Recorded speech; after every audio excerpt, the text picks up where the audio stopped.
பானுப்பிரியா வாழ்க்கையில் இப்படி ஒரு சோகமா?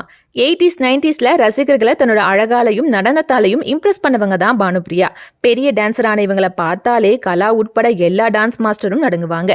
சொந்த குரல்ல பேசி நடிச்சதோட பலருக்கு டப்பிங்கும் கொடுத்திருக்காங்க. 150க்கும் மேற்பட்ட படங்கள்ல நடிச்ச இவங்க 1998ல ஆதர்ஷ் கௌசல் அப்படிங்கிறவரை கல்யாணம் பண்ணாங்க. இந்த தம்பதிக்கு அபிநயான்னு ஒரு மகளும் இருக்காங்க. 2005ல டைவர்ஸ் வாங்கி பிரிஞ்ச கணவர் ஆதர்ஷ் கௌசல் 2018ல மாரடைப்பால உயிரிழந்தாரு. இந்த நிலையில ஒரு இன்டர்வியூல பேசின அவங்க, எனக்கு இப்பெல்லாம் எதுவும் ஞாபகத்துல இருக்க மாட்டேங்குது. ஞாபக மறதி நோய் அதிகமாயிடுச்சு.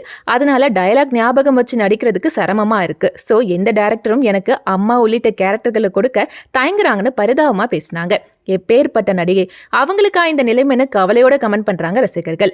இளமையா இருக்கிற வரைக்கும் தான் நடிகைகளுக்கு மார்க்கெட் இருக்கும். அதுவே அவங்களுக்கு வயசாகிடுச்சுன்னா அவங்க என்ன பண்றாங்க, எப்படி இருக்காங்க, ஏதாவது உதவி தேவைப்படுதான்னு கேட்கவோ பார்க்கவோ ஒரு நாதியும் இருக்காது. உங்களோட கருத்து என்னன்னு கமெண்ட் பண்ணுங்க மக்களே.